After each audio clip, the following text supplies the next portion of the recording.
Adrenaline in my soul. Cody Rhodes isn't going to WrestleMania because The Rock has turned up and ruined everything.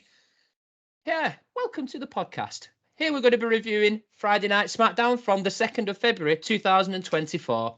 And just when we thought that Cody Rhodes was finally going to take that title off Roman Reigns, it now looks unlikely. Welcome again to another episode, our first episode of Smackdown. I am once again joined by my wonderful friend Pete. So, hello, Pete. How are you today? Hi. I'm not great. Why? What's to do, mate? What's the problem? SmackDown is the problem. The Rock's the problem. Vince McMahon's lawsuit is the problem. It's all a problem, Kieran. Do you know what? Right, I'm gonna open on this sort of note. We started this channel 2 episodes ago, and the excitement and optimism that was there from the Royal Rumble was extraordinary. And then it happened, and we called it. We got everything we wanted. Literally, it's like, do you know when you think you've found the dream girl, and then she does that one thing, and you go, no, she's a dick. Like, it was all just there. Everything was there, and I made a huge tiny mistake. It was just one of those moments where I know I for some reason I couldn't sleep, so I ended up watching SmackDown live. I actually tried connecting up all the gear to do a live stream on YouTube, but how dare you without me? It's beyond my capabilities at this moment in time. I'm too much of a noob to do any of that. I'm glad. But, yeah, watching this segment, we'll run through it play by play very soon, I think. But it was that moment. I don't know if you felt the same way as I did, where you had Roman's promo, superb. You had Cody's promo, superb. And the minute that he was referring to a council and he stops and he turns and he pauses, I actually looked and went, oh no. I then heard the Rock's music go and I went, oh no. I then saw him come to the ring and Cody leave and I went, oh no, they're doing it. They're going to do it. Why? And I do you know what? Normally, any other time, I would have popped for that moment. Rock coming out is instantly a pop. Don't know if you heard it. People were legitimately booing the Rock coming out. But it doesn't have to be the title match. It can be later on. I mean, I know it'd make little sense, but everything about Cody make everything about, and I know what it is. I know exactly. If you want to get into it right now, I know exactly why they've done it. Let's go. Let's just open with that, because that is literally the talking point that every single wrestling fan is talking about right now. So let's kick into it. Why they've done it. I can tell you right now. Before we go into the Roman's extremely awesome promo, which it was. Yeah, go. I've got. Yeah, go on. Because the McMahon lawsuit has got, the allegations have gone so far. They need something to take all the heat off, and they think that this is it. And I agree, it's a massive thing. It's going to make a lot of money. It's going to put a lot more money in than because The Rock has his connections as Dwayne Johnson. I'm going to call him Dwayne Johnson because I don't Dwayne Johnson because I don't respect anything about any of this. I think it's just, and he got annoyed the last time he handed over to Reigns and everyone booed, and he got really annoyed after it because he thought it'd be a massive pop, and it wasn't. And now it's just going to happen again. But he's on the board of directors. I'm very upset, Kieran. Yeah, it's phenomenal. Like, I mean, again, referring to that bit that you're on about, it's Rock's face when he puts Reigns' arm up and everyone boos, and he kind of has a little, huh? The Royal Rumble. Me. I'm The Rock. They love me. Why are they booing still? You know, it's fantastic. He must know that's going to happen, especially because if he even barely follows it, which he must do because he's on the board of directors. Yeah, he's got it. It's all about Cody. Everyone wants Cody. It's like indie wrestling fans have moved over to WWE for Cody and for the story and for the fact that they're bringing, not just for Cody, but the fact that Triple H is doing so well with creative that it's a thing again. But now, oh God. Do you know what? I think that is like the best way to describe it. Every person just going, oh God, oh no, because it's all been going so well. You know what they're better off doing? For $10 a shovel, handing him out, literally digging up Andre's grave, flipping him over, and then burying him back. They might as well. Yeah, it's such a bad decision. Like, I mean, what you're saying is completely true. I know there's other factors that, I mean, it's all rumors in it. None of us know the truth, but it's the fact that you had Punk getting injured, you've had Lesnar getting like mixed up in all these allegations, hence why he wasn't at the Rumble. So they've lost a lot of star power. So a lot of the plans have changed, and they think we get The Rock, that fixes everything. And for somebody who hasn't watched wrestling in 10 years, they might go, "Oh, The Rock's gonna be at WrestleMania. I might watch that." Yeah, so yeah, it's gonna bring that sort of crowd in. However, to the people who watch it week in, week out, in with the storylines, it means you've basically just shat on all of our opinions, where we're at, and just for the past 2 years, they built to this, and they've gone, nah, fuck that, it's all right. However, I was listening to a podcast today, and it was I was absolutely howling, and I know you'll really enjoy this. So they opened up their podcast by saying, a week or two ago, Cody Rhodes was having a face-to-face with CM Punk and said, "I'm more CM Punk than CM Punk." And he says, "Well, now he really is, because guess what? The Rock stole CM Punk's main event spot in 2013, and he's just done it to you." I absolutely, yeah, I was pissed as that when that is the truest statement I have ever heard. It's an absolute travesty that Rock is just sliding into that main event. It's shocking. It's one of those things that literally couldn't have been written. Like, everything had to fall perfectly into place. Like, everything had to land the way it did. Vince had to do that thing to that girl in the exact time he did it, and she had to come out at the exact time. That all of this, everything was just a perfect house of cards for Cody that fell just as the top two were coming together, and it's a shambles. I do not use that word lightly, Kieran. No, it's right. I know for a fact that we could sit here for the next 10-15 minutes and reel off about 6 or 7 different scenarios where you could make this work. And I think they panicked. I don't think this was planned from day dot. I think in this time between the Rumble taking place and that Raw, something or some factors there have changed, and they've gone, right, this is how we're going to fix it. They've not had enough time to do it. They've not had enough time to plan properly for the future or whatever. They have just literally gone, right, this is what we're going to have to do because we've got no other choice. Do you know what I mean? Like, if only, and I'll say this, if only Freddie Prinze Jr. was still there. he wouldn't. I'm telling you, I don't know him personally, but I know for a fact I know what you did last summer, and I know for a fact he wouldn't be having any of this. He wouldn't. Not in Freddie's house. Not a chance. For those who don't know, Freddie Prinze Jr. used to be a writer for WWE. If he is or not still, I don't know, but I'm usually very ill-informed, so... Yes. Most famously known as his role as Fred in Scooby-Doo. May I add. That's where I'll forever associate him with. Forever. Just imagine talking to a dog that isn't there. Like, yeah, he was writing for WWE. So he's good at make-believe. So it's all perfectly placed. But honest to God. But yeah, it was just Rock coming out, and so, where do you think what's that, Vince? Face shitting. Oh, Vince.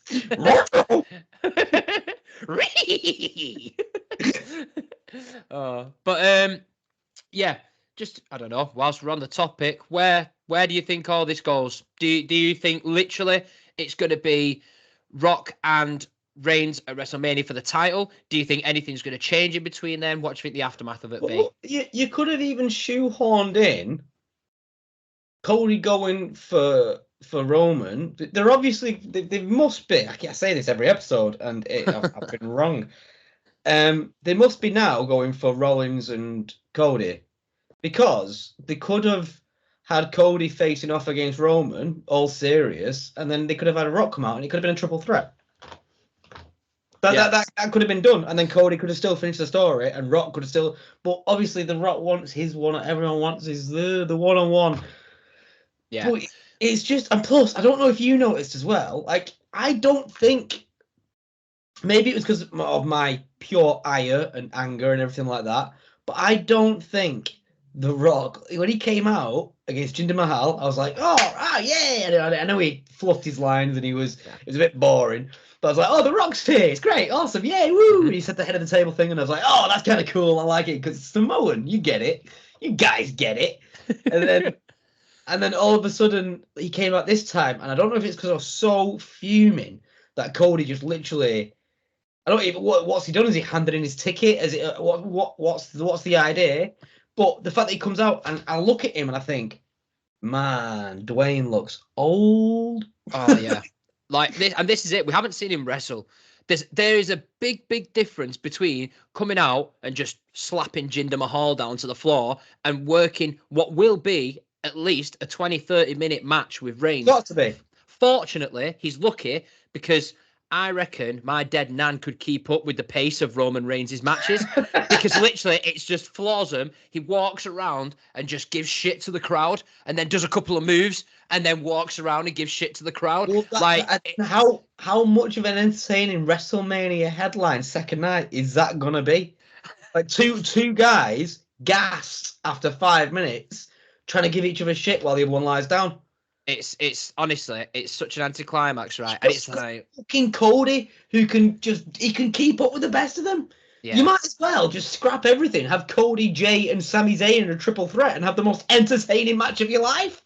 Oh, this is it. It's just, it just honestly, I can't express how much it saddened me because the other side of it was, I thought it was a pretty damn good SmackDown. Considering I watched it half asleep, I thought it was really good. There's lots of positives that came from that show. Lots of things that we will, dive into. We're just obviously addressing the main point of it all.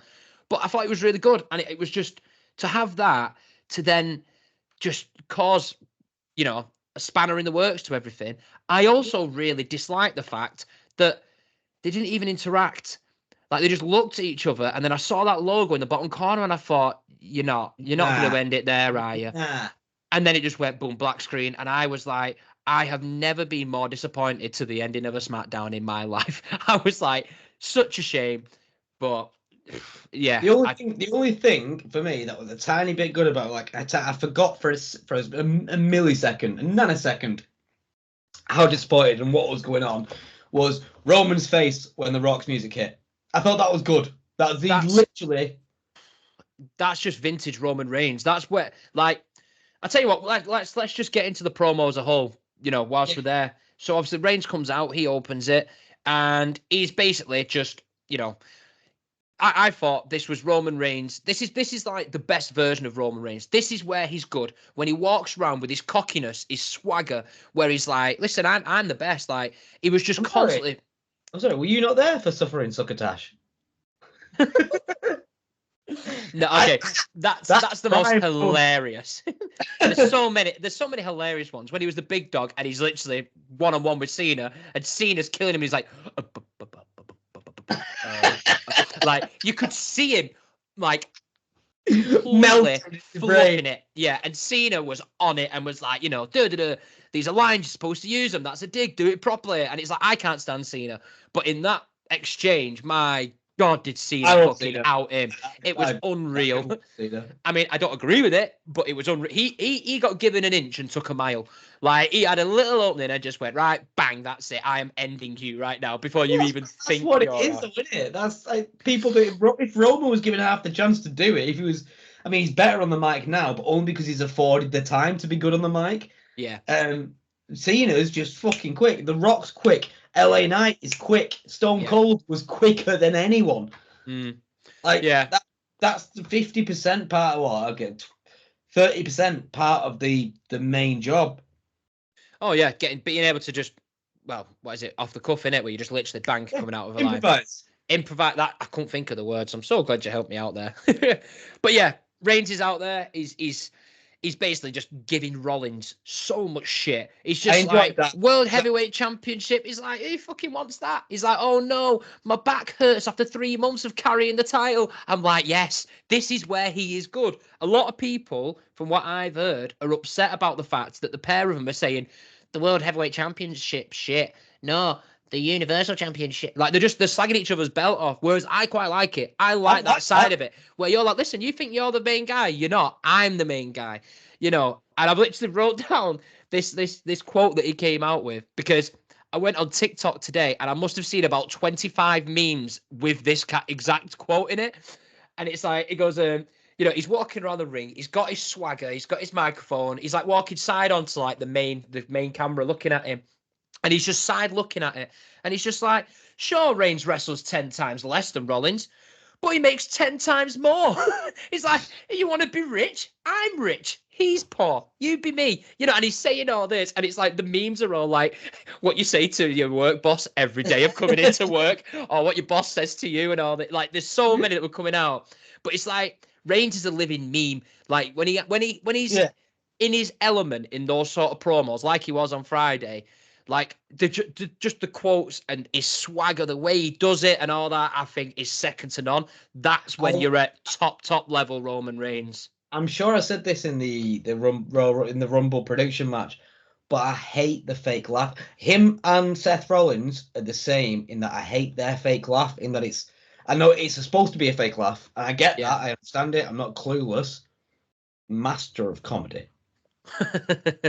May I add? You may, but settle down. We'll talk about that afterwards. But the Rollins is worse. I fucking hate Rollins's, and I loved him slagging off Rollins. I thought it was fucking epic. But his fake. All right, dude, come on. Like we get it.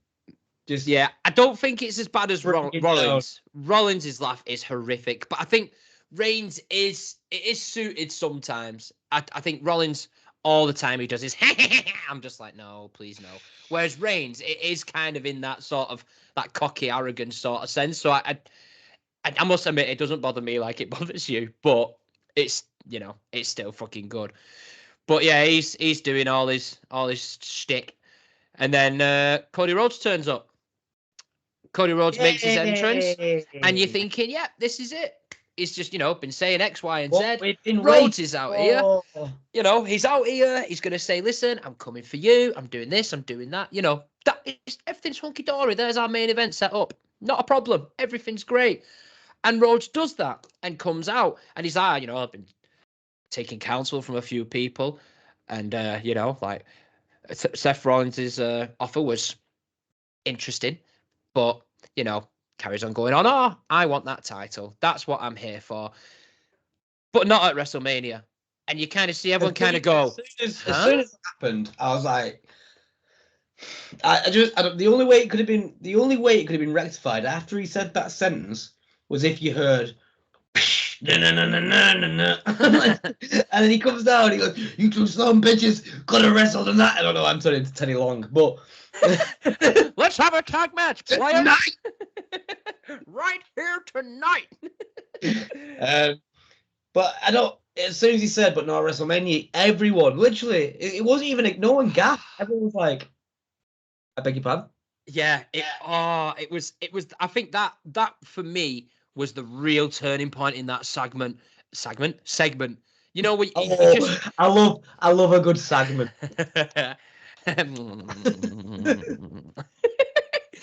But yeah, just, you know, it says that line. I think it actually got a pop. It got a cheer. Everyone's like, yeah, WrestleMania. No, not I'm coming for that title. Yeah, but not WrestleMania. What? I beg your pardon? And then I can't remember it word for word, but you know, it's like, oh, I'm moving the goalposts, and I want to take you and your family down. I don't just want the title, and I want to take everything from you. I want to take the crowd. I want to take the ring. I want to take that's the one. The cameramen. I want to take everything from you because you say it's all yours. I want it all. Yeah. But you just in that after he said, but not at WrestleMania, and he said all that afterwards. You're like. But that's how you do it. You do it at the biggest show, the biggest night of the year in that company. No one's going to care if you do it at Backlash. Lad, like... No one gives a fuck. Honest to God, right? It's one of those things where I remember watching this whole... Like I said, I watched all of this at like 3 o'clock in the morning. So I was still half asleep. and it hadn't quite Did you registered. think at one point you were tripping? Honest to God, right? I was a bit like, what the? I couldn't believe it. And then I actually waited for the show to finish and I rewatched the entire 15, 20 minutes of that segment all over again, just to clarify what I thought I heard. I had actually heard. I love the idea of the WWE execs coming out afterwards, hearing that bit, like, of, I couldn't believe what I was hearing. It's like, hey, that's what we were going for. It's like, no, you weren't. You panicked and you made a shit decision. Yes, that is what we call a lie. But it's more like, the thing is, right, that I think really pisses me off about the whole situation with this is the fact that all Cody Rhodes has gone on about since he came back is, I want that title. I want that title. And then not only does he win the Royal Rumble to get that spot, he goes, actually, I don't know, Seth's title looks all right. No, like, it just makes him look like a monk. And the fact that he literally has said that he's not asked about Seth's title. He wants Reigns's. And if they do Rollins and Rhodes at WrestleMania, I'm going to be pissed because it makes Rhodes look like the biggest idiot on the planet. Unless they've got some sort of unbelievable, like, trick up their sleeve to manage whether they, I don't know, they put the titles together again, unify them again. You know what I mean? And then Rhodes takes all. I don't know. But there has got to be a better plan than this, because this is the stupidest thing of Rhodes going, I want that title. I'm going to go for this. However, now I'm not because Rock's here. It's dumb. After how loyal he was during his first run and all the shit he took with Stardust and everything like that and everything that he put up with, then he went and did AEW, smashed it completely, and he became the American Nightmare, and everyone was like, oh, we need him back, he's awesome. And he brought so many new followers, not new, even returning, and new followers back, even from the indie scene, back to WWE, back to WWE. And then he's gonna go down the same path of that loyalty. It reminds me of, not that I know, but it reminds me of like a dog who's beaten day in, day out by its owner, and he's like, no, he's good though, he's a really nice guy. Yeah. Still goes back. No, I know what you mean. It's not a bad analogy, that, to be fair, even though it's animal cruelty. But I know what you're saying. Of the point is, where it's just like you're getting treated like shit, but you still go back. All the dogs that I've hit have left. Oh God! But then they've always had my number afterwards. Strikes again. That's a joke, but everyone. Yeah, that was a joke. Comedy. See? Disclaimer, guys. He doesn't mean that. But yeah. So that pretty much was, well, all of that segment. Rhodes coming in. Yeah, to kind of finish it off, but I think we already have, really, where he says he's moving the goalposts. Kind of leaves it there. Everyone's confused. Turns his back and he goes, "Oh, by the way, that counsellor I was talking about, he knows you very well." And like you said, you just hear the "if you smell," because he signs your paychecks. Yeah, He's your boss. He's everyone's boss. Should know him very well. But it was, you hear his music come out, like you said, Reigns' facial expressions, phenomenal. I think his facial expressions are phenomenal in just about everything. Like any segments that there are that you could think of from past or whatever, they're always good. That's his like niche. Unless Reigns is talking, he permanently looks confused. Yeah, but it's even some of the ones where I think what was it now? I think Rhodes turned to him and said, like, I had you beat last year. You had to cheat to win. And he kind of pulls the face of like, all right, if you say so. Yeah, whatever. Yeah. No, you know what I mean? And it's yeah. still that cockiness of that swagger, just like, well, I didn't, but whatever, even though you did. Know it, I know it, they know it, and he went, yeah, but whatever, mate. I love that. I absolutely love that sort of stuff. But yeah, Rock comes out and they have a stare down, and that's the end of that. WWE for everyone for another year. Yeah. So yeah, any final thoughts on that, mate? Because I'm happy to move on from that now, because it upsets me a lot. I've come across as a real Rock hater. In the last good point. 20 minutes. I love The Rock. Mm-hmm. I remember watching Walking Tall 2003. Him and Sean Williams. No, Welcome to the Jungle was him and Sean Williams Scott. Walking Tall was him and Johnny Knoxville. And I remember showing you and showing Cheatham both of this film where he's walking with a 2x4 and he smashes up a casino. and it was one of his first proper main roles. And I was like, this guy's sick. This guy can act. And as the time's gone by, and he's done more steads, and he's drank more tequila, created more tequila, I've been like, this guy's the bomb. This guy's awesome. He knows what he's doing. Become a multimillionaire, close, probably.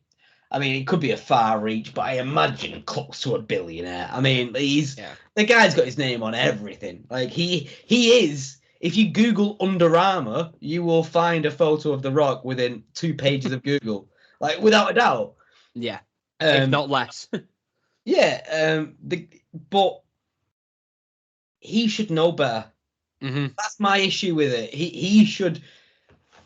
I know everything's for the company, but if it's for the company, then you know how long has been put into this bloodline story, and you can't just. And I get that technically you are part of the bloodline, but so is Rikishi. He's not made an appearance. I wonder why he's not made an appearance. Probably he's not on the board of directors. Yeah, that's exactly. Probably because. I can't argue that for a second, really. Rikishi should have made it. He's Jey Uso, he's the Usos, and Solo Sikoa's father. He should have made an appearance in this at some point. If you want to make it more dramatic and more Samoan, he should have made an impact in this way before The Rock, even if The Rock ever did, because The Rock's just related by his dad. Yeah. They're oh no. Right. Yeah. Anyway, yeah. I love The Rock, but he should have known better. He should know better.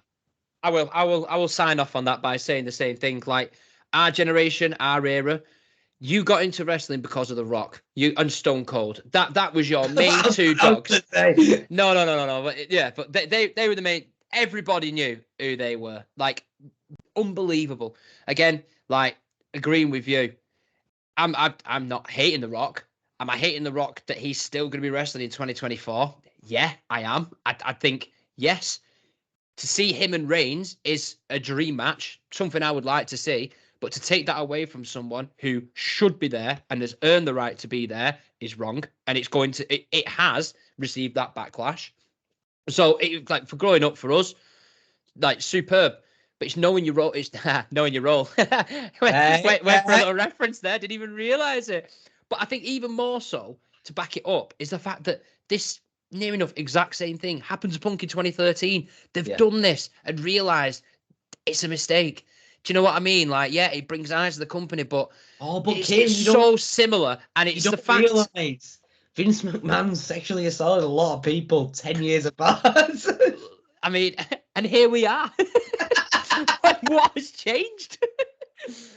But yeah, more so the fact of, right, to finally add on this, what I really hope they do, they won't, but what I would absolutely fucking love is if, well, Monday Night Raw, Rhodes is backstage, looking down, and all you see is Punk stood there, just stood there chilling in the back, and he just lets out a shrug or just a, I told you so, something like that. That's it. That's the only nugget you need of just, it would be superb. Something that would take 5 seconds, right? Of Punk just going like, like, I told you, like, just, would be chef's kiss. TV-wise and storyline-wise, that would be, but I don't think Triple H, Paul would never let it happen. Paul Levesque would never let it happen. No. Would it? No. I don't know, though. I don't know. Like, he's let Punk get away with quite a few things that you wouldn't have thought he'd let Punk get away with. He's also let this happen to protect, obviously, Vince. This is nothing but this is all for Vince. It's got to be 100%. It can't be. I think it's. I would definitely say it's like 70-30 for all that Vince stuff. Definitely. That's a massive part of it. But I do also feel that if Lesnar were involved in all this, if Punk didn't get injured, I think the original plans would be the same. I think the plans have been changed. I think that is also backed by Cody Rhodes winning the Rumble. And not only that, pointing to the WrestleMania sign and pointing at Reigns to say, I choose you. If he knew that Rock was going to come out and steal that moment, he wouldn't have done that, which is why I am adamant that something has changed in those 2 days difference, because you wouldn't do it. You wouldn't go, yeah, this is what I'm doing. Then 2 days later, go, maybe I'll do it at SummerSlam. Like, you know what I mean? Like, it's just. This is what I mean about the loyal dog thing. There's so many times you can kick a dog and go, right, come on, like afterwards. Okay, You set up why didn't I understand? It's again. This is the Rock is on. I'm going through a thought a minute in my head. The Rock's on the board of directors, but you should have just gone right, guys. Just watch this when they're all arguing the points about what's happening and why it needs to change, and just show them the end of WrestleMania again. Show them the end of Royal Rumble and go, look what I did. Mm-hmm. Look how Roman Reigns reacted in the stands. Yeah. How do we explain that away? Yeah. Well, you just don't do it. It's dumb. Well, young Cody, you spoke to someone who used to wrestle. All right. Okay. Yeah. Fair enough then. Yeah, that's fine. But you know what? Right. Even the fact of Rhodes' character, he had to you could see that he was like begrudging it. You know what I mean? Like, even though he was like, yeah, it's this, and obviously he's been told to do it. He's obviously not got a choice in this. That's just what they've said. You've got to go out and say it and do it in your, like, your modest way. Because I'm Cody Rhodes and I do everything properly, and I am like this shining beam of light in your darkness. Like, that's just Cody Rhodes. Like, yeah, I'm the shining light in your darkness with my brown paper bags. I mean, imagine if he brings that gimmick back. What was that, bud? I said I wish I was wearing a brown paper bag that night. I really do. Me too, to hide my ugly face, because it felt ugly along with my emotions of how sad I was that they did what they did. Oh dear me. But yeah, that was that. I'm sure we're going to probably make references as we continue, or we're going to remember other things that we want to say about how sad we are about it all. So what is your? Shall we do Elimination Chamber? It's not Elimination Chamber next. What's next? Yeah, it's Elimination Chamber next. Elimination Chamber. So what's? Shall we do our guesses for that at the end? Yeah, we can do. I think. Let's go, Kieran. I'm lost. I'm like a child in the Arndale. Yeah. Bring alone. While his mother is out on the streets. I don't know where I am, and I don't know what to do. Yeah, I don't like it. I'm really, really hoping that they've done this as a quick fix, and now they're all actually planning how to make sense of the really stupid decision they've made. Like, so I don't know how they're going to do it. Apart from Owens versus Logan Paul, which I don't even know if Logan Paul will do, because he's definitely going to do WrestleMania. He might not do Elimination. What title matches are going to be? They're going to have Logan Paul defending that title at Elimination Chamber, because Reigns' contract, he's not at Elimination Chamber. Rollins is injured. Lesnar's not going. Punk is injured. That's it. Like, all the big names that they're taking to there can't go. So Logan Paul, I mean, I wouldn't even say Logan Paul's a big name, but he's a celebrity. Everyone knows him. He has to go because of that. Because they have to bring a star power. They can't have a show where it's just dead and there's nothing going on for it. You know what I mean? There has to be something big. Hey, Sami Zayn is always there. Oh, I know, but like, who's going to face? Drew. Yeah, I could see that. I could definitely see that. But their match on Raw was like brilliant. I don't think I'm going to top it. Anyway, let's move on. That's Elimination Chamber. Let's kind of, I don't know, either wait till the end of the show or have a few more episodes to try and be able to actually have any idea of where they're going with it. But yeah, we'll I like to wildly guess. Yeah, well, we do that anyway. Do you know what I mean? Like, at this point, I don't think anyone knows what it is. Like, it could even change again, but we'll see. I'm willing to have a bit of faith, not a lot, but a bit of faith that they somehow redeem this. Don't know how they're going to do it, but they can try. But yeah, just to run through the show, we had, because I know we were talking on Raw about the new commentary team. So SmackDown's commentary team consists of Graves and Wade Barrett, which makes me very, very happy. It is an odd combination, but I think they're having it as Graves is your color commentator. So obviously he's going to try and control it and look at both sides of it, whilst Barrett just is Barrett and be a dick. I love it. Did you not notice them switch though a couple of times? They did. There was a lot, but I noticed that Wade does that with Cole anyway. Oh gosh, look at that suplex. Oh, Bade. I was born in the darkness. Molded by it. But yeah, him and Cole would do that. They would do a bit of like flipping, which is good. That's I like that. I've got time for that. No, but like Wade will like praise the heel, then he'll praise the face the next one, and then Cole's like, what? But I like that. I like that team. Like, I like Graves. I like Wade. So I'm quite happy that them two can just Wade Barrett. bounce off each other. We said this last episode, but Wade Barrett's a really good commentator. Like, I'm so glad that his career didn't end because he's a really good commentator. Like, and he never gets involved in anything like physically, and I enjoy that. Yeah, I'm still waiting for that.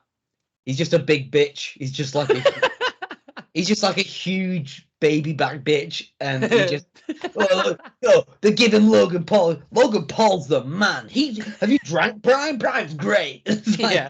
Literally. I also noticed that they had Barrett as a 5-time Intercontinental Champion. Hey, it's Wade Barrett. He's a 5-time Intercontinental Champion. He was like, yeah, I know. Like that's what everyone says all the time. That's all I had for me because I kept getting injured and getting squashed by Cena.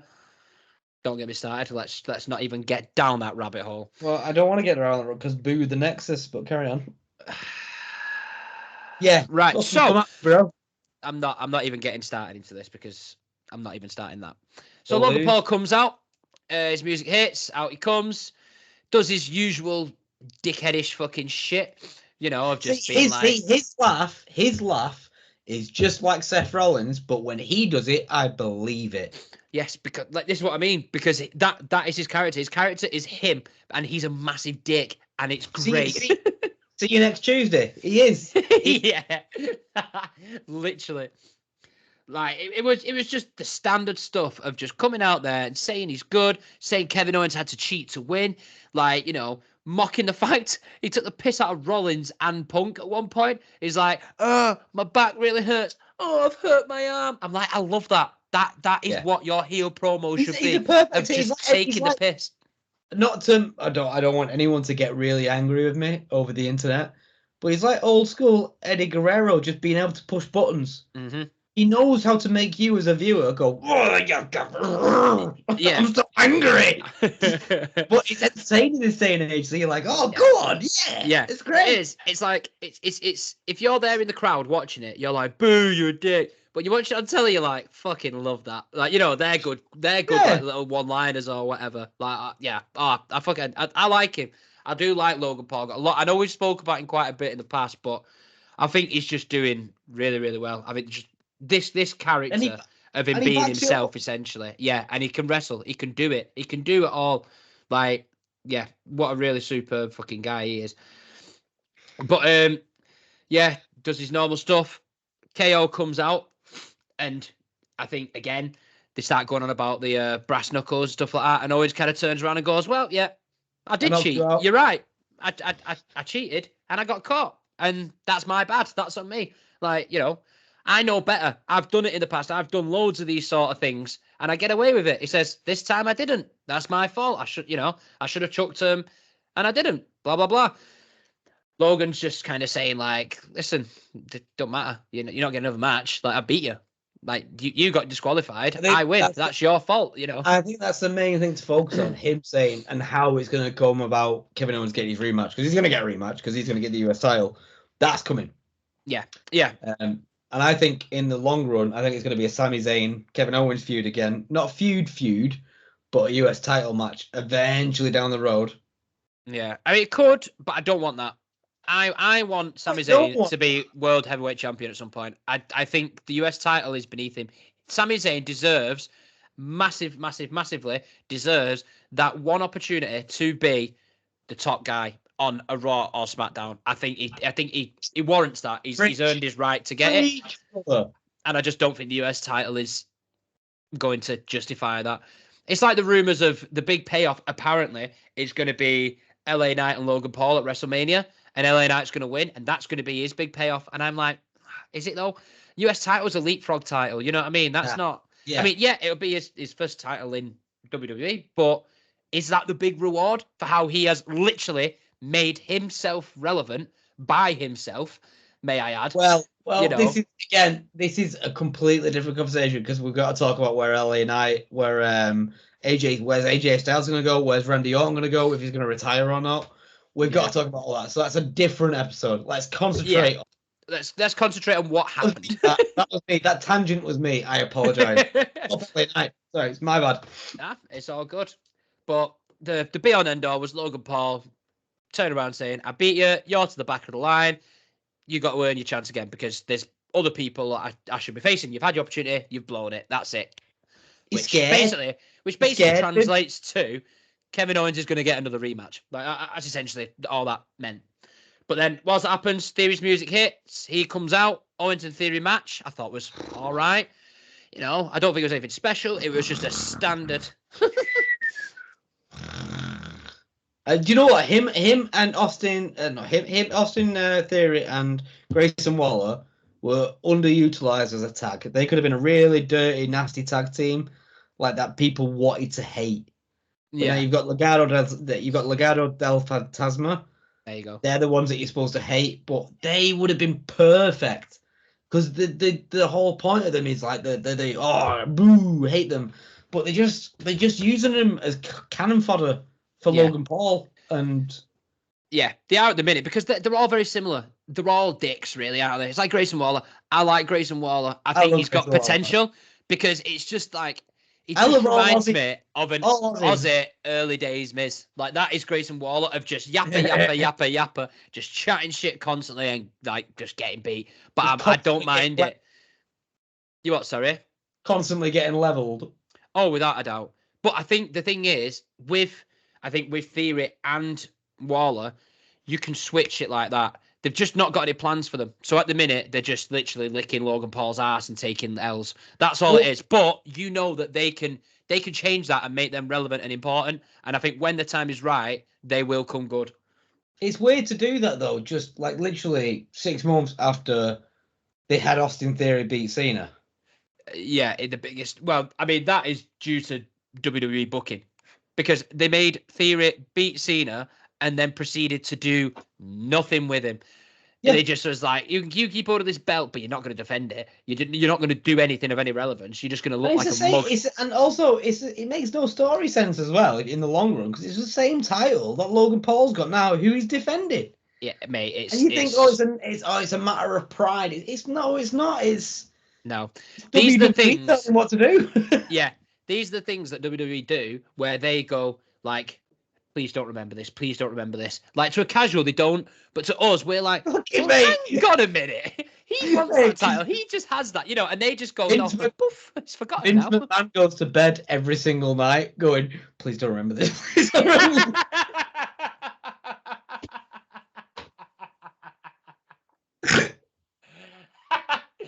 Oh, God, yeah, that's to the bird that he's got tied up at the foot of his bed.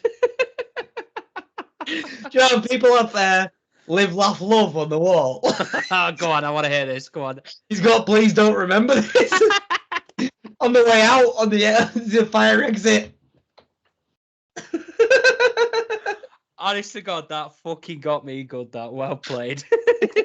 Do you know what I'm going to enjoy? That this is forever going to be a joke. No matter how many episodes, how many months are going to pass, we are forever going to make references to Vince McMahon being the absolute scum of the earth, and I'm all for it. I've got all the time in the world for it.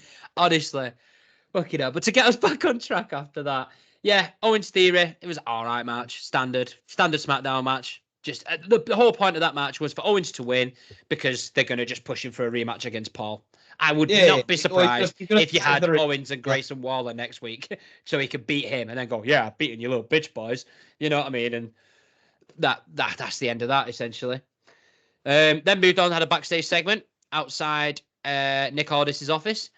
I think there's a couple of female superstars there. Jade Cargill, the Naomi one. You had Mia Yim, Michin, and a couple of others, can't remember off the top of my head. And then Naomi comes out with a contract going, hey. Your chin? Fuck's sake. So, that's our first edit of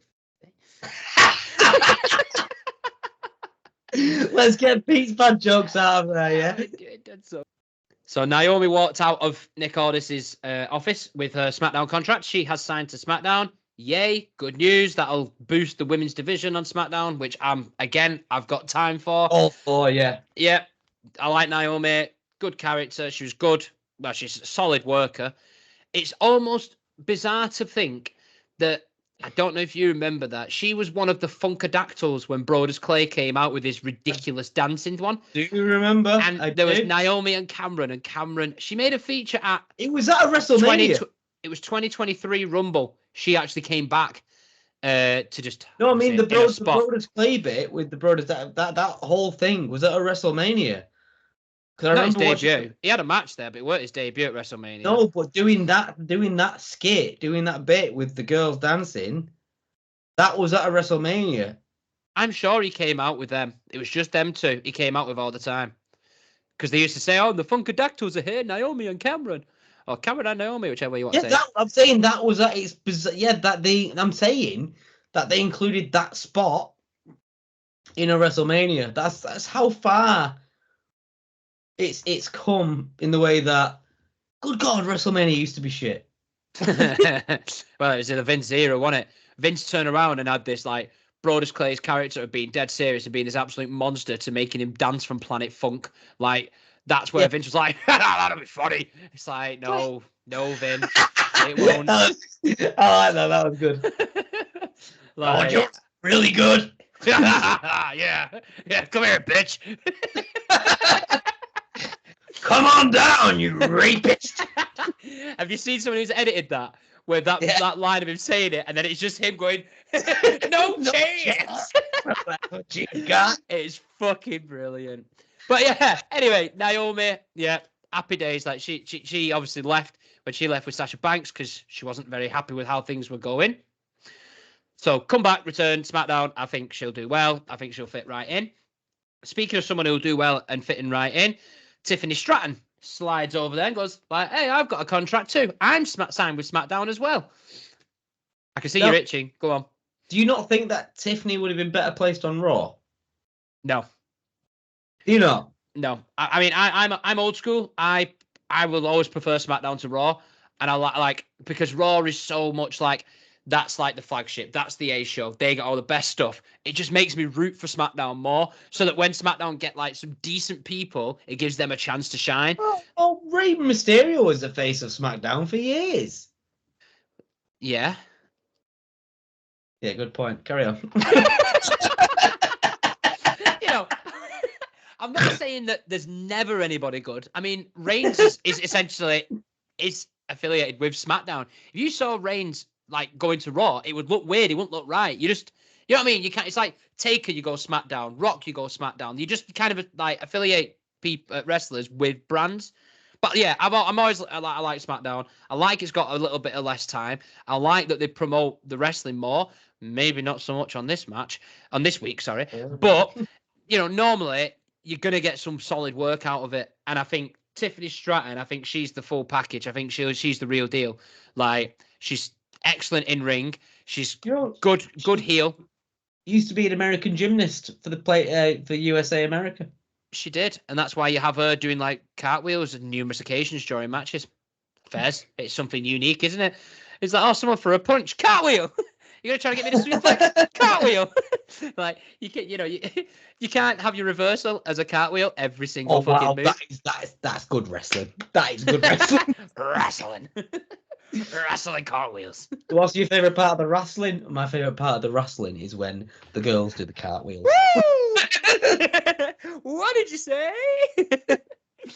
But yeah, Stratton signs with SmackDown. Good news, kind of squares up and then just is like, listen, I'm going to be the one around here. Meh. Bang Meechim, sit a bit. Like, just gave her a slap. And then Meechim's just like, let me at her. And then Nick Aldis is like, hey, no.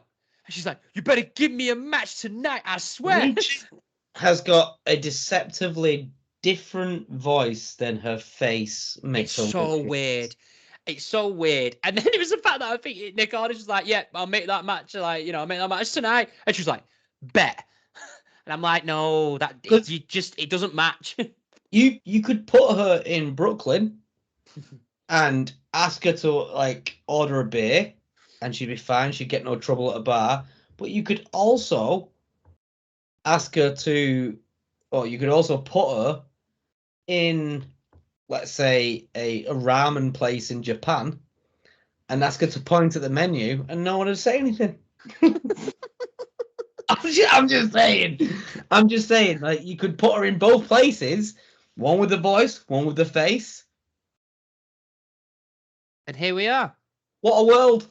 what a world! A whole new world.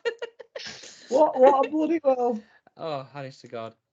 But yeah, we literally went from there to Pretty Deadly against Bates and Dunn, LWO and Legado del Fantasma. I mean, yeah, it was all right. That's why I said about the Austin Theory and thing. You need heels that you. I mean, everyone knows that the like obviously LWO the face and Legado del Fantasma are the heels, and Pretty Deadly they're not like aggressive enough to be heels. Like they're not. They're just. I love Pretty Deadly. They're the joke duo. That's what they are. Like I can't even think of one back in the day. Like maybe something to do with Hurricane when Hurricane was part of his duo. But Hurricane I can't remember the name of the wrestler now, but he was a fantastic wrestler. He was brilliant. Yeah. Pretty Deadly. I see nothing special with them. And their feud was with Butch and what's he called? Oh God, the other guy. That's how memorable he was. The guy from Yorkshire, wasn't it? Yeah. Who just kept injuring everyone. No charisma whatsoever. Oh my God, I can't believe I forgot what he's called. Used to play rugby. Yeah. Mate, it'll come to me at some point, but literally I can't. That is how memorable a wrestler he is. You don't have Edge and Christian heels. Like they were heels. They were, and like obviously the Dudley Boys took turn. Like they were going to be.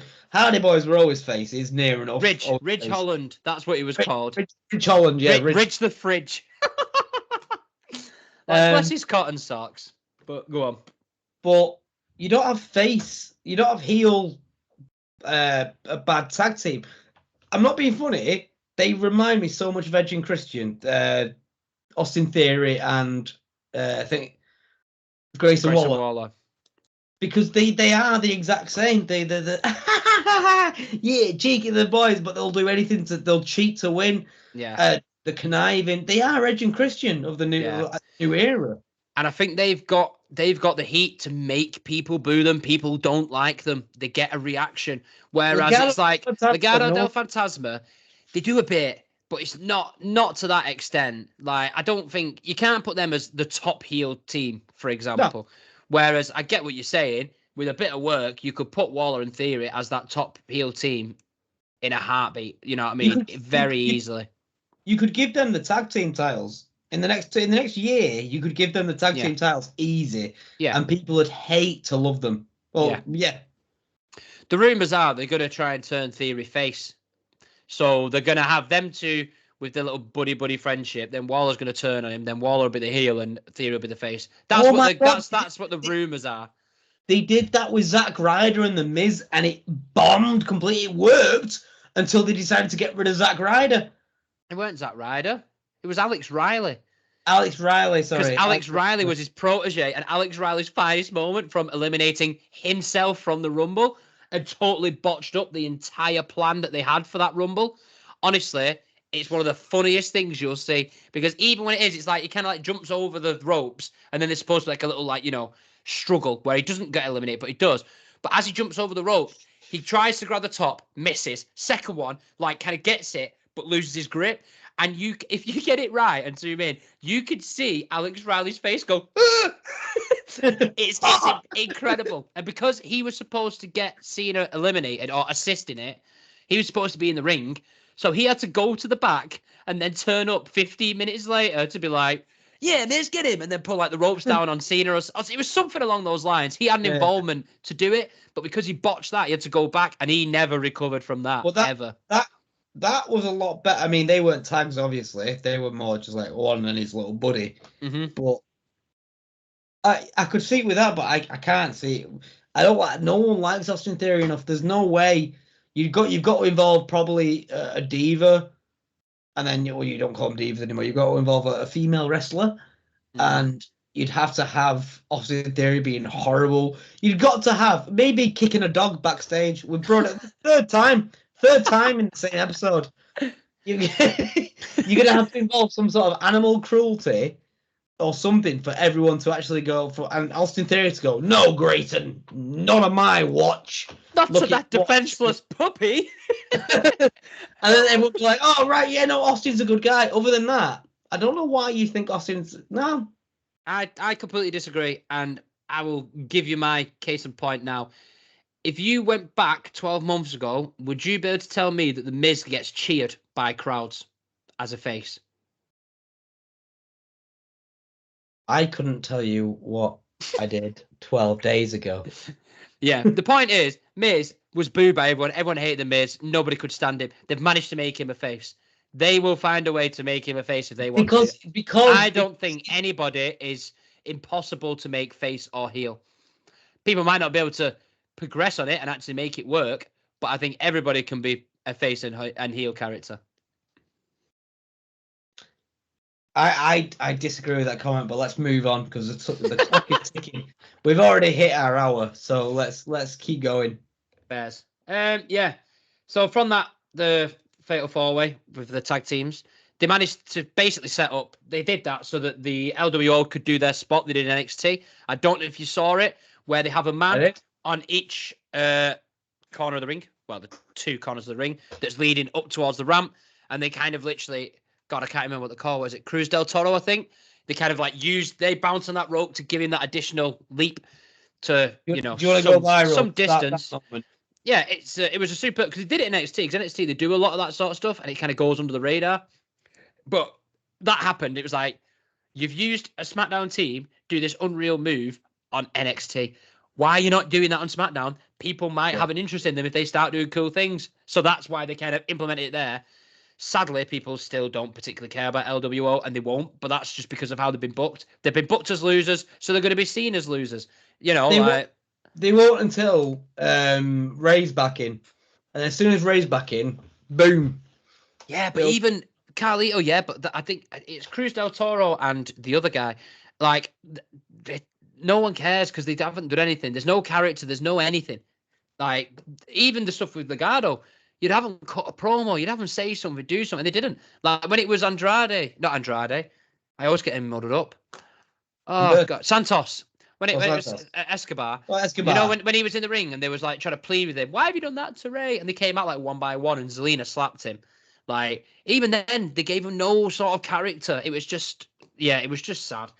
But yeah, they did their spot. Pete Dunne, Tyler Bates win.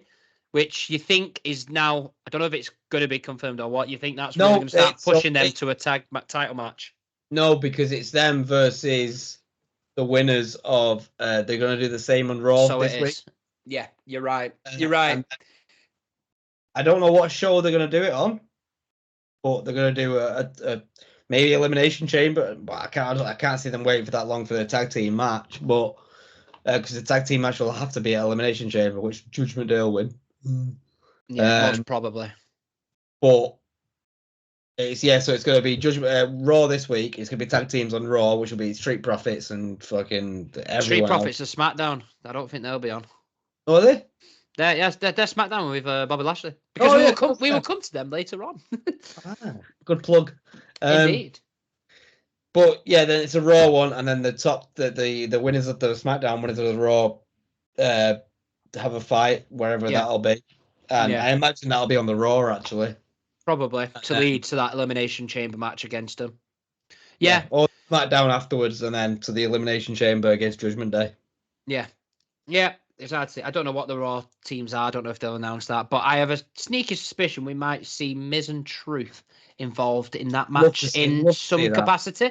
That's probably where I think that's going. In fact, I think that's going to Elimination Chamber.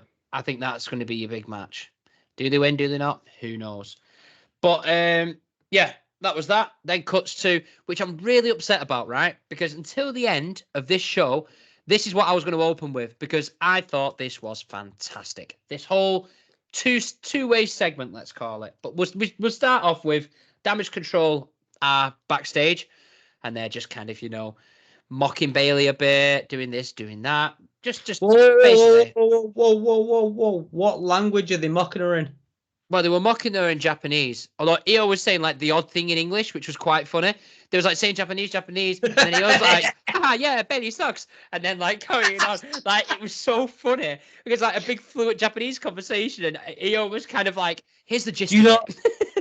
You don't think that was for our benefit, like for everyone else's benefit? It was so funny though. Like I was pissing when I seen that. I was having a right giggle. It's just like ding dong, ding dong, ding dong, ding dong, ding dong, ding dong. Bailey's rubbish. Ha ha ha. Like you know what I mean? Like it was so funny. And then it shows them, they get the belts off, they pop, and then you've got Bailey just leaning against the door like that, and you can see how distraught she looked. I literally was sat there going, "Oh, Hey, she's like." Honestly, and I was like, the poor girl, all she's done is try to look out for those girls, and this is how they treat her. Oh. I watched a 45-minute video the other day of the evolution of Bailey from when she first started, when she was a babyface, and she just wanted to give thanks to everyone. And The hugger gimmick. Up to the damage control bit. And she has done so much in WWE. She's literally, so like I used to hate when I first like started rewatching again. I was like, oh fucking Bailey. Because she's very loud as well. Yeah.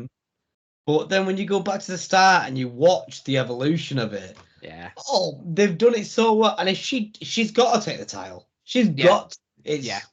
I think that's a dead cert. I think that is nailed on that's going to happen.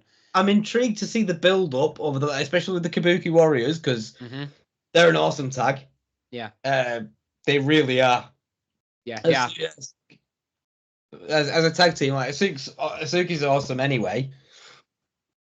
But also Kairi Sane is just mint. Like she's just mint. Yeah, they are. It's the technical work in ring. Like their in-ring work is top notch. Like I think they struggle, just like I think a lot of talents struggle with the language barrier and cutting those promos. But by putting them in a group, Io can do a bit. Dakota Kai will be really, really interesting to see in all of this. But anyway, we'll get back into this in about 30 seconds because Bailey sees that. Bailey's music hits. Out she comes. She comes out and she again delivers a superb promo, which is basically making you think she's going to go for Rhea. If you want to be the best, you've got to beat the best. She might be tough, she might be bad, but you've got to do that to get to that top of the mountain. Really says it. And then it was almost like a however. And then I think Damage Control had come out by this point. Yeah. And she was like, however, I heard about all the things that you've been saying about me. Like, she started going on and on. And then just goes, bang, whaps off a bit of Japanese. And everyone goes, oh, because everyone's like, she knows Japanese. She knows what they've been saying all this time. And then literally Bailey goes, I know what you've been saying all this time. And we're like, we know. You've just spoke Japanese. You've given us the clue. It's like, here's what it is. And then Bailey's like, I'm going to tell you what it is, though. Do you know what I mean? Yeah, we got it. Yeah, like literally we got the joke, but she's like, no, that's what the joke is. Oh, it's like if you explain the joke and everyone laughs at it. Well, tell the joke, everyone laughs at it, and then you go, yeah, but that was funny because. It's like, we didn't need to, we got it. That's why we laugh, we found it funny. Like, no, yeah. Stop it. Stop it, you're ruining it. You're ruining it. Stop it. It was from Middle America, though, wasn't it? It was like Indiana, those Ohio folk. What's she speaking like that for? Bailey's my favorite wrestler. I don't know what she's saying. Is that Chinese, Japanese, or Siamese? I don't know. He's one of these. I don't know what that is. I've just told you that I know what they're saying. Oh, now I get it. Hey, that's funny, man. Oh, but yeah, and then obviously she drops that line, and you just see it all shift. It shifted. Like you could see the members of Damage Control, their face dropping and being like, "Oh shit, here we go." I'll be honest, I can't remember how the rest of the segment goes. I think it's just a little bit more back and forth. To which Bailey summarizes by saying, "It's going to be me and you at WrestleMania, and I'm taking that title off you."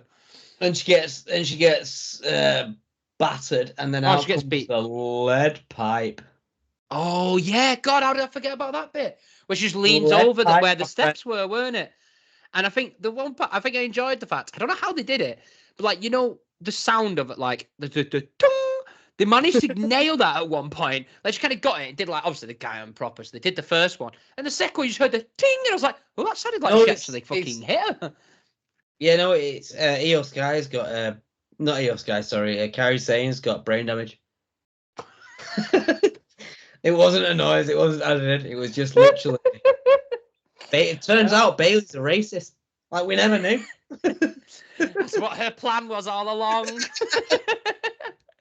Strike back against Japan.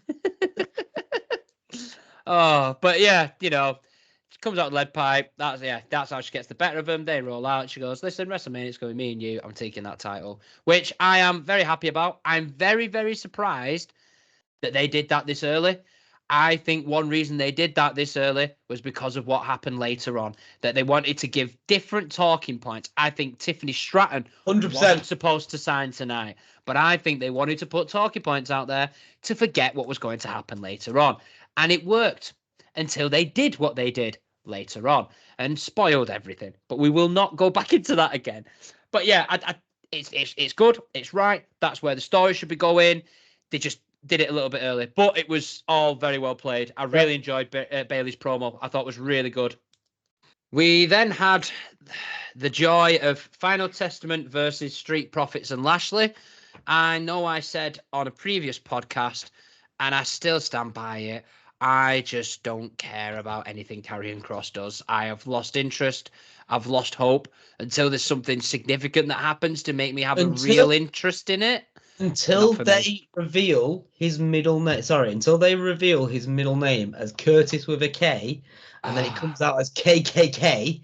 I honestly thought you were going to go with Kevin because that is hilarious. Kevin Kross. Kevin will do. And then it's just KKK. And then it's like, oh, there's a reason then.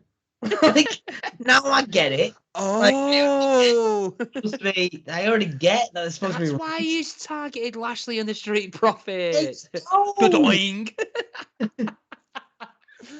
But, yeah. But wait, that doesn't explain the old white man shouting from the way. TikTok. But yeah, I've not got an awful lot to say on this. Very meh.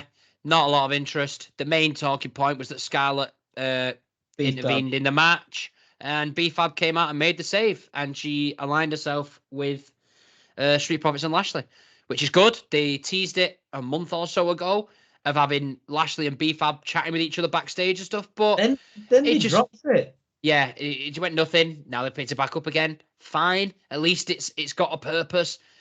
I don't think it'll do an awful lot, but at least it gives B-Fab something to do. She fits right in there, like, you know. It'll keep her a busy bee. Like, it's better than her being in catering, just doing absolutely nothing and getting paid, so at least it's something. It's not a lot, but it's something. But we then went to backstage. We had Bron Breakker having a chat with Nick Aldis with his SmackDown contract in hand, open, pen at the ready. And in comes Adam Pearce. Adam Pearce rocks up, and Aldis is like, oh, not you again. Why I order? You know, and Pearce just basically... I'm loving the thing between that. They've nailed it. For the first time in years, they've nailed SmackDown versus Raw with those two managers. Yeah, with those two the commissioners. It's just brilliant. It's just they're so on par with each other. They can play with each other. They know how to talk. Just mwah.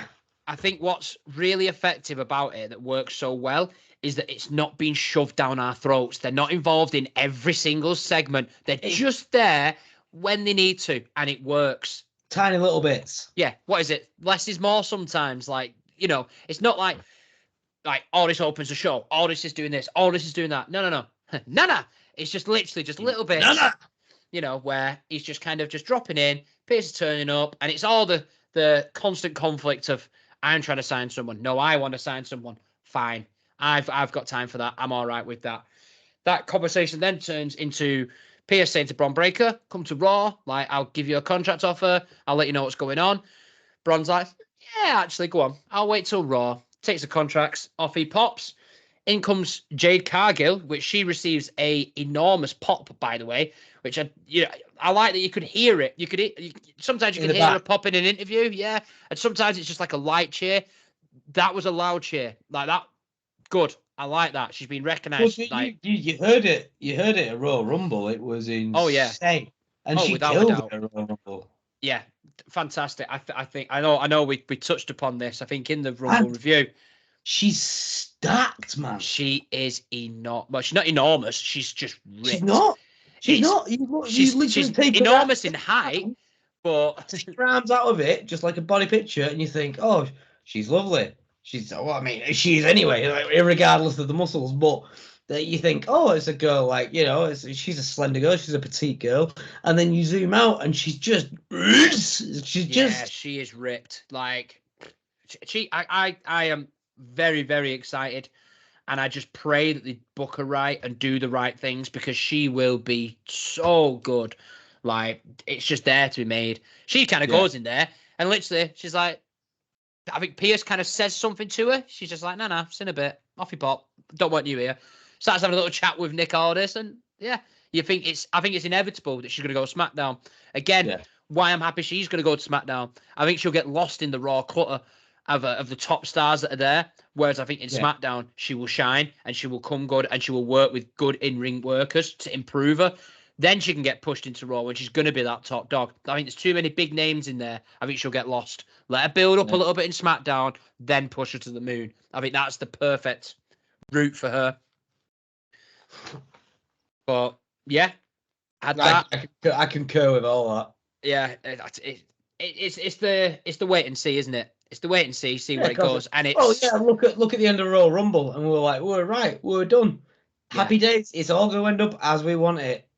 Wait and see. Wap wap wap wow. Think we're going to make you happy? Fuck off. Nana. And that brings us to our main event that got put together earlier on of Tiffany Stratton and Naomi, which I thought this was a really good match. No, not Naomi. I am lying to you. It was to Michin Mia Yim. And again, I thought it was a really good match. I thought even Mia Yim, who is, irrelevant in the women's roster, she's definitely at that lowest end of it. I think she had a good showing. Yeah, I think she had a good showing. I think she looked all right. And there was enough I think Tiffany Stratton, I'm not going to say I'm a biggest fan. I've been following her from day dot. I haven't. That's a lie. I've seen the odd bits here and there that you see, like highlights and stuff. Then all the stuff with Becky, I was I was into watching that. I did tune into NXT to actually watch said fight. Super. I think they had one at an NXT pay-per-view, which was excellent. Like top level fight. Top level match, should I say. But yeah, she's one of them where you look at her and she's the full article. She's ready to make that step from NXT up. Like promos are clean. They're bang on the money. They're what they should be. Really good heel. Technically, moveset, she's all there. So she's finally made that step up to SmackDown. And yeah, I thought she looked really, really good in this match. Didn't disappoint. No, definitely not. I watched a lot. So I was going to say I watched the full Raw and the full SmackDown shows, but I watched the NXT highlights. Mm-hmm. And she's always involved in the highlight, and she's literally always when it's like, so it's a highlight, and I watch the highlight, and if it intrigues me, a lot of the time I've got to mute it because Booker T going, oh man, it's too much. Shucky ducky quack quack. Which has to be the most bizarre catchphrase I've ever heard. But I do love it. All right, Booker, calm down. I'll Google. I'll fucking hell, I'm old. I'll YouTube the entire match. And it's worth the watch. A lot of Tiffany Stratton's, and she has she's literally the fiercest NXT competitor that there was and that there is. Mm-hmm. But it's good that she should get a contract sometime soon. 100%. Yeah, she's signed. She's with SmackDown now. That was with them. That was the segment when Naomi came with her contract. She was like, "Yeah, well, I've also signed with SmackDown because she had hers." And then they started giving her yappa. All right, yeah. But I think the one thing I like about Tiffany Stratton, right, is that she has not necessarily the physique, the facial features of a diva, bitch. of the old school divas, and it's like Of a bitch. that's what it is. They're pretty, they're good looking, this, that, and the other, and it's like no, but she can actually back it up because she's actually a good in-ring worker, and it's like I don't know how to explain it properly. It's like when you look at her, you think, oh, she can't wrestle, but then she can, and she's really good at it. Like, I think she's pretty well defined as well. To be fair, She's well what? Well defined. She's got the muscles and stuff like that. Yeah. I don't mean her titties, you sick bastard. Oh, how dare you? Nah, this ain't the Vince era now, son. Speaking of back titties, Nia Jax. I am gonna squash her. Just like I squash everyone. Your face doesn't match your mouth, woman.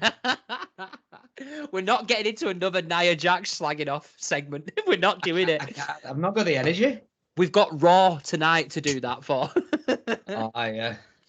I know. So this are we rejoining back tomorrow night? Are we doing one tomorrow night? Manana? Yeah. Do you know what I can do?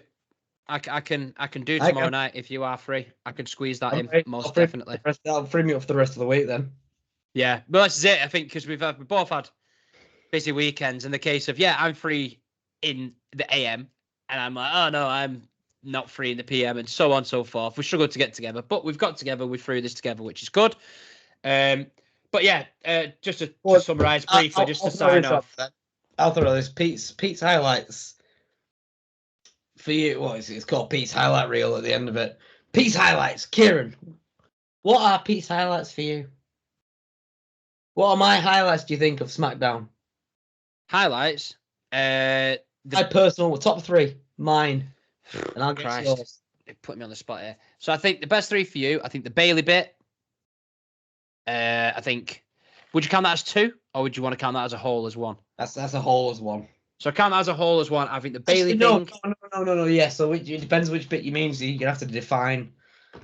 Yeah. So I think your favourite part would have been Bailey when she heard them talking in the changing rooms, dressing room, whatever.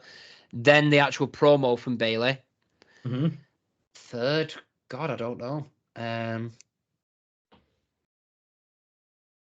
It's a very simple. It's a simple moment. It's one that I don't think you'd get because it's not really a moment. Well, I'm not going to get it then, am I? Go on. What's the third one?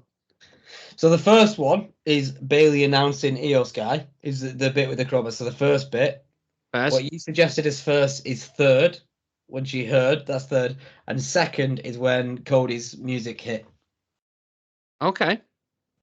Because it was the he's gonna do it. It's finally gonna happen. It's It was the promise. Bailey, when she launched towards Io Sky with that lead pipe, and she went and it stopped, and then Io Sky got the ring, and she went, and that was for me. That was brilliant, especially with how disappointing it was at the end. Yeah, that was fantastic. It was such a shining light, as you'd say. Oh. Yeah, it was. Yeah, no, it was. Yeah, it was all good. I can totally agree with that. Go on, what's my 3 then? If we're going to sign off, Your 3. I don't even know my 3 myself, to be quite honest with you. But no, it's a good segment though, isn't it? It's not a bad segment. It just adds on another 10-15 minutes to an already long podcast. Oh, not at all. It just means that we know to expect it next time. Okay. I would say Bailey speaking Japanese is. I'm gonna say the top 3. Oh, I'm gonna have to do it in order. Just do it as a 3. I don't know if I have an order myself, if I'm honest. Bailey speaking Japanese. Roman Reigns doing his limp of Seth Rollins. Just Roman Reigns' segment as a whole. It's his promo, should I say? Yeah, Roman Reigns promo. Bailey over here in Japanese and Tiffany Stratton. Yeah, I'd probably agree with that. I think that's probably my favorite 3 things in the show, to be honest. Like I said, Stratton being there. Oh yeah, and the fact that it was Corey Graves and Wade Barrett as the commentary team. That's also in there. So we'll call that a top 4. Oh, that's not a moment, but that is just because I really wanted that to happen that it happened, and I'm happy about that. It's called B moment. That's why. I see. But see, those 4 things all got ruined by the main event. So we're going to end this show on a massive negative, WWE. So you take note of this, right? You ruined my SmackDown. That's Thanks, on you. kids. You rapist. Come on down, you rapist. Allegedly. Alleged. Yeah, apparently so. But yeah, we'll wrap it up there, mate. I don't think we did too bad there. But yeah, kept it short and sweet for a SmackDown. I've fucking fluffed my lines there, so we're just gonna edit that out. But yeah, we'll wrap it up there, mate. I think it was a decent SmackDown. I thought it was on the higher end. If I had to give it a rating out of 5, I'd probably say a 4 out of 5 SmackDown. It wasn't a 5 out of 5 because of how it ended. I'll say 3. I'll happily 3. Yeah, actually, do you know what? I'm going to take that back. I want a 3.5 out of 5 because the matches weren't all that. I thought Stratton's match and Meechin's match was good. I thought it was an excellent match, actually. But then when I look at the rest, the Fatal 4-Way, meh. Karrion Kross was there. And there was a lack of LA Knight. There was no LA Knight. No LA Knight, no AJ Styles, no Randy Orton, which is quite a surprise to have 3 big stars. And yeah, it was suspect. Yeah, it'll be interesting to see. But again, that's the advantage of SmackDown. Some people, they're not on every week because it's obviously that bit shorter. But yeah, it was good SmackDown. That's us now until, well, potentially tomorrow. Obviously, we've recorded this a little bit late, so we've got Raw tonight. So I'm going to have to try and get this edited and sent out tonight just so that we're not messing up the rhythms of everything. We're out on the waves. Yeah, it's all still a learning curve for us. So we're getting there. But as long as we're getting content out there, I think that's all that matters, isn't it? Yes, it is. But yeah, no, cheers for joining me again, my friend. Have you got any final closing words or thoughts? Fun. I said, have you got any final words, closing thoughts that you want to sign off with? Long live Cody. I was so close to saying fuck The Rock, but fuck the Samoans. Just going the entire bloodline.